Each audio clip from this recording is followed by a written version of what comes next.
चलो आज के इस वीडियो में बताने जा रहे हैं थायराइड ग्लैंड और पाराथायराइड ग्लैंड दोनों के बीच में डिफरेंस क्या होता है। अगर वीडियो पसंद आए तो प्लीज चैनल को सब्सक्राइब करें। देखो इसका एक थोड़ा सा डायग्राम को ध्यान से देखना होता है। इस तरह से इसको ध्यान से देखो, इस तरह से बना हुआ रहता है और इधर भी इस तरह से बना हुआ रहता है और इसमें भी इसी तरह से रहता है, बस थोड़ा सा फर्क होता है। इसको यहाँ पे इस तरह से किया हुआ रहता है, यहाँ पे डॉटेड लाइन जो होता है इस तरह से लाइन में होता है, एक पॉइंट उसके जैसा होता है, तो इसको ध्यान से रखेगा, ठीक है।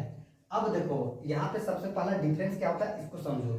ये जो सिचुएटेड होता है ये दोनों साइड है, ठीक है, यहाँ भी दोनों साइड है, तो दोनों साइड तो होता है, लेकिन यहाँ पे अगर फ्रंट में थायराइड का है तो इसके बैक में कौन सा प्रेजेंट होगा, तो ये पाराथायराइड का प्रेजेंट होगा, ठीक।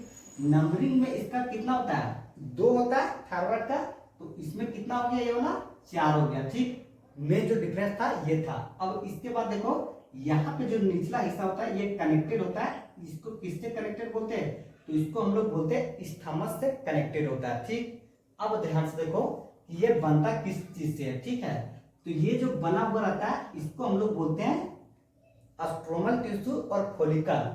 अब इसी फोलिकल के अंदर में क्या होता है, हार्मोन का सिंथेसिस होता है, तो यहाँ पे हार्मोन का जो सिंथेसिस होता है इसको हम लोग बोलते हैं थायरोक्सिन हार्मोन, ठीक है, जो यहाँ पे मिलेगा। अब थायरोक्सिन हार्मोन जो होता है यहाँ पे 2 हार्मोन सिंथेसिस होता है, ठीक है।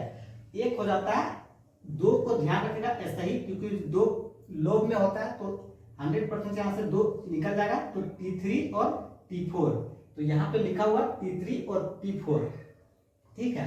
तो देखो ये हार्मोन का सिंथेसिस कब होता है, अगर यहाँ पे मान लो किसी आदमी है, ठीक है, तो वो आदमी के अंदर आयोडीन का अमाउंट बहुत अच्छा है तब जाकर के ये हार्मोन बनेगा, और अगर आयोडीन का कमी है तो उस कंडीशंस में ये हार्मोन थायरोक्सिन नहीं बनता है, ठीक। तो ध्यान से देखो अगर किसी आदमी के आयोडीन के कमी हो जाता है तो इसके वजह से कौन सा बीमारी होता है, ग्वाइटर, ठीक है, इसको हिंदी में बोलते हैं घेंघा। तो इस बीमारी होता है तो इसका आइडेंटिफिकेशन क्या है, तो सिम्टम्स देखो ये वाला जो रहता है ये क्या हो जाएगा, बहुत बड़ा साइज में हो जाता है, ठीक है। तो बड़ा साइज हो जाता है, इसका कंडीशन क्या होता है, 2 कंडीशन हो जाता है, ठीक है। ध्यान से देखो अगर मान लो ये फीमेल है, ठीक है, और ये भी मान लो फीमेल है, दोनों में फर्क देखो, ये फीमेल ऐसी है जो कि केवल बड़ी है, ठीक है, तो इस कंडीशन में इसके पास क्या हो जाएगा, यहाँ पे एक बहुत मेजर प्रॉब्लम हो जाता है जिसको बोलते हैं मेंस्ट्रुएशन साइकिल। तो ये महीना जो होता है इसका पीरियड्स, ठीक है, ये क्या हो जाता है, इरेगुलर हो जाता है। कितना दिन का होता है, ये 28 डेज का साइकिल होता है, तो इस साइकिल जो होता है ये इसका चेंज हो सकता है, ठीक है, 1 महीना के जगह पे 2 महीना पे पीरियड्स होने लगता है, ठीक है। तो इस कंडीशन को हम लोग बोलते हैं सबसे पहला एक प्रॉब्लम, ठीक है। अगर सेम कंडीशन ये ग्वाइटर जो होता है ये प्रेग्नेंट लेडी के साथ हो जाता है तब क्या होता है, तो यहाँ पे देखो ये तो एक अकेले रहती नहीं है, यहाँ पे क्या हो गया, यहाँ पे एक छोटा सा बच्चे के साथ ये इस तरह से रहता है, इसका डेवलपमेंट हो रहा होता है, तो इसके अंदर जो होता है प्रॉब्लम हो जाता है। प्रॉब्लम क्या होता है, इसको देखो सबसे पहला तो इसका हाइट जो होता है ये कम रह जाता है, ठीक है, तो इस कंडीशन को हम लोग बोलते हैं क्या है, क्रिटिनिज्म, जो कि बहुत इंपॉर्टेंट होता है। बहुत बार सवाल आता है कि क्रिटिनिज्म किसके वजह से होता है, तो ध्यान से यहाँ पे देख लेगा पहला, ठीक है। दूसरा इसका मेंटल जो होता है, मानसिक तनाव जो होता है, मानसिक टेंशन नहीं, उसको बोल सकते हैं मेंटल डेवलपमेंट बोल सकते हैं, ठीक है, इसका अच्छा नहीं हो पाता है, ठीक। इसके बाद देखिएगा इसके अंदर स्किन जो रहता है ये भी अच्छा से नहीं बन पाता है। उसके बाद देखिएगा इसका कमजोरी जो रहता है ये ज्यादा होता है, लो इंटेलिजेंस, ठीक है, और इसके बाद इसका आवाज जो सुनने का कैपेसिटी होता है ये भी इसका कम हो जाता है, ठीक। अब यहाँ पे ये इधर था ग्वाइटर का प्रॉब्लम। अब देखो कि यहाँ पे लिखा हुआ है हाइपोथायरॉयडिज्म, देखो हाइपो मतलब कम, ठीक है, ये बहुत बार बताया है, तो हाइपो मतलब कम, तो ये कम सिक्रीशन होगा यहाँ पे इसका थायरोक्सिन हार्मोन को, तो अगर थायरोक्सिन हार्मोन का सिक्रीशन कम हुआ तो इसको बोलते हैं हाइपोथायरॉयडिज्म, ठीक है, और इसी हार्मोन का सिक्रीशन अगर ज्यादा हो जाता है इसको बोलते हैं हाइपरथायरॉयडिज्म।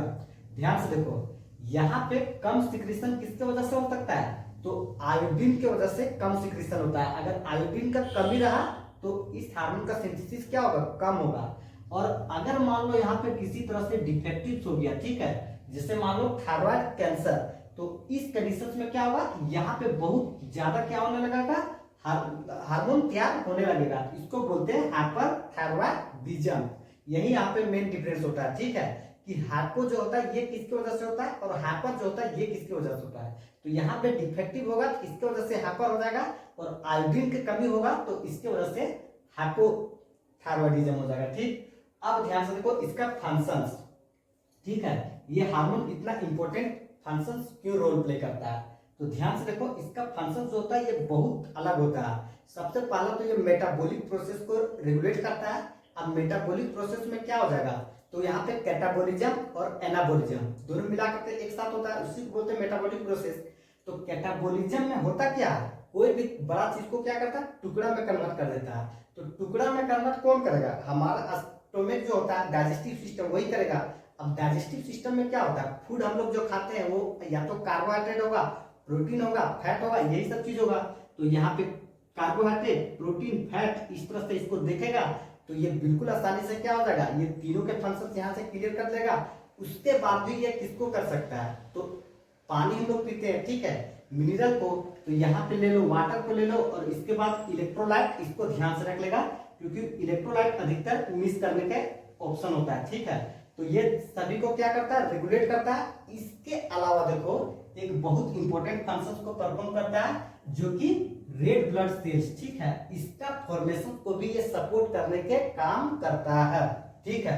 तो ये हो जाता है सभी पूरा कंप्लीट किसके विषय में, ये थायराइड ग्लैंड के विषय में। अब इसके बाद यहां से किसी भी तरह के सवाल नहीं करेगा।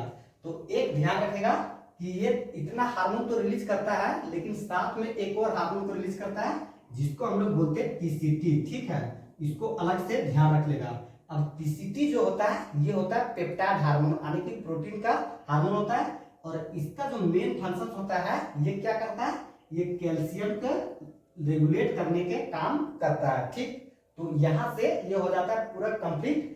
अब इसके बाद देखो पाराथायरॉयड, ठीक है, ये पाराथायरॉयड ग्लैंड जो होता है ये मात्र एक हार्मोन को रिलीज करता है जिसको बोलते हैं पीटीएच, ठीक है।